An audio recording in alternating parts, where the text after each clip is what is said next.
आवाज जनसामान्यांचा।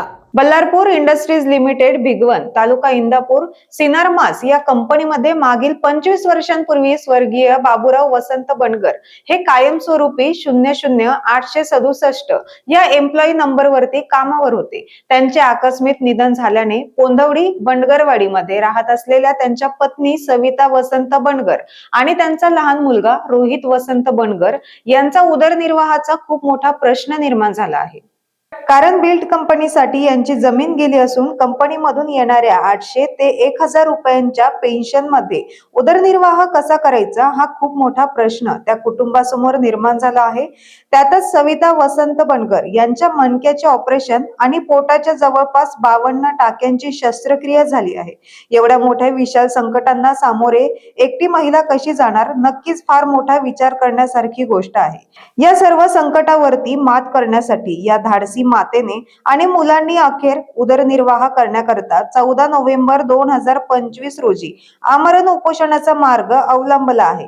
सध्या ते या कंपनीच्या गेट समोर उपोषणास बसले असून गेली 5 दिवसांपासून कंपनीचे व्यवस्थापक आणि शासकीय अधिकारी कुणी यांच्याकडे फिरकले सुद्धा नाही। म्हणून ग्रामस्थ म्हणत आहेत, इंदापूरचे मामा मायलेकरांकडे लक्ष द्या, पहा नेमका काय प्रकार आहे।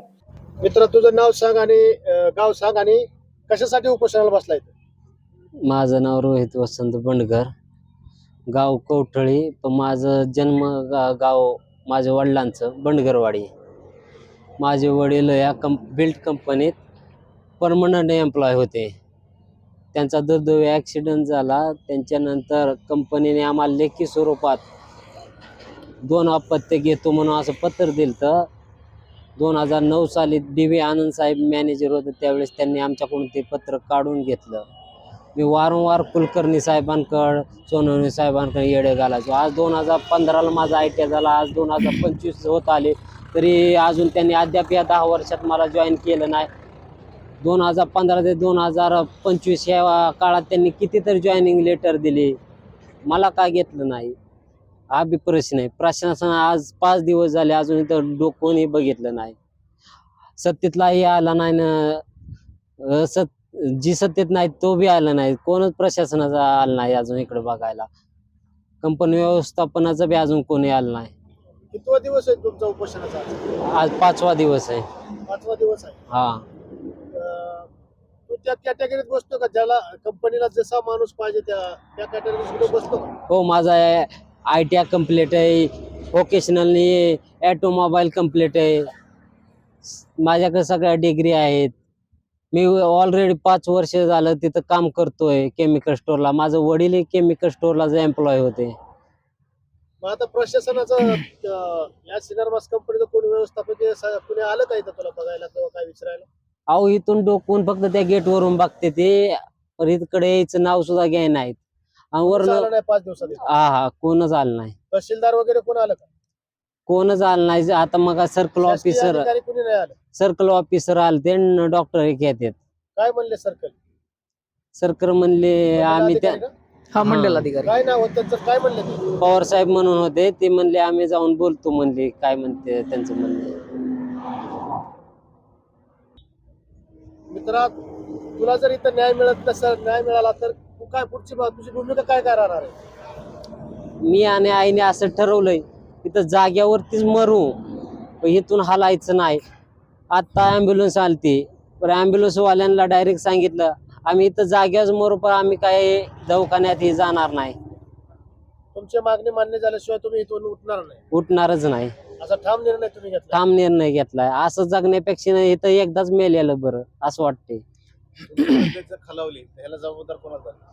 कंपनी व्यवस्थापन याला, बिल्ट ग्राफिक व्यवस्थापन याला जबाबदार राहीन। आम्ही कोणी जरी दगावलं तरी प्रशासनालाही धरणार आहे याला जबाबदार। मला सांगा, ग्रामस्थ आणि त्यांचे नातेवाईक या नात्याने काय परिस्थिती त्यांची आणि काय मागणी आहेत त्यांच्या नेमक्या?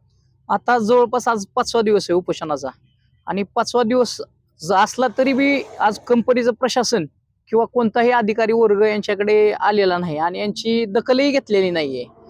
कमीत कमी माझं मत आहे, तुम्ही चर्चा करावी, यांचं मत तुम्ही ऐकावं। आज यांचे वडील तुम्हाला सांगतो अपघाती निधन झालेलं आहे त्यांचं, आणि ही मुलं लहान होती. आमच्या मावशींनी बाहेर गावी जाऊन तुम्हाला सांगतो या मुलांना लहानाचं मोठं केलेलं आहे. लहानाचं मोठं करून त्यांचं जवळजवळ पित्ताच्या पिशवीचं 52% ऑपरेशन झालेलं आहे. आज त्यांची प्रकृती बरीच खालावलेली आहे. त्यांचं म्हणणं आहे फक्त त्यांच्या वडिलांच्या जागी तुम्ही परमनंट कामगार म्हणून तुम्ही घ्यावं अशी त्यांची मागणी आहे. बाकी त्यांचं काही विषय नाही, काय नाही.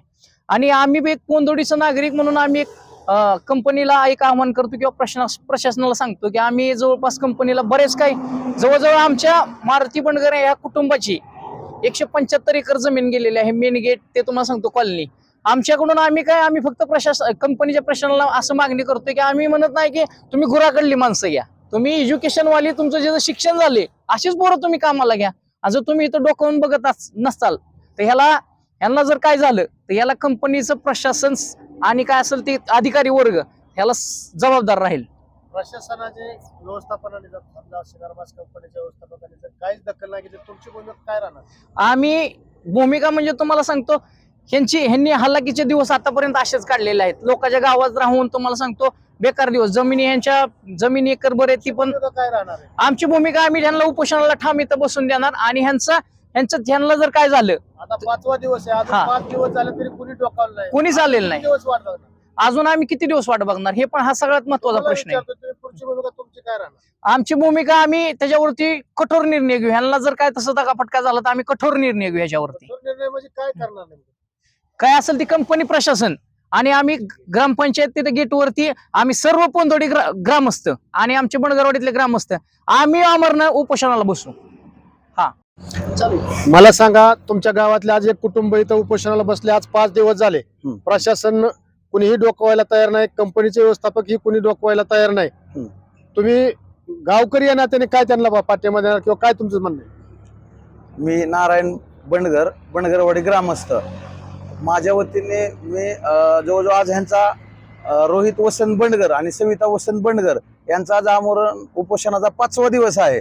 तरी देखील इथे 5 दिवस झालं तरी कुणी प्रशासन कंपनी व्यवस्थापन आलेलं नाही. तर माझी कळकळीची विनंती प्रशासनाला की त्यांनी वेळेत जास्त यांचा पण अंत पाहू नये. इथं येऊन थोडं त्यांची चौकशी करून जे काय कायदेशीर गोष्टीत बसतंय त्यांचं कसं काय करता येईल त्या गोष्टीचा पाठपुरावा एकमेकांशी बोलून चर्चा करून चर्चेतनं मार्ग काढावा अशी एक बंडगरवाडी ग्रामस्थ ह्या वतीने मी त्यांना विनंती करतो. कंपनी जर समजा या कंपनी व्यवस्थापकाने अजून 5 दिवस झाले काही मार्ग नाही काढला तर अजून पुढे जर काय मार्ग नाही काढला तर यांच्या जीवाला दगाफटका झाला तर तुमची भूमिका काय असणार?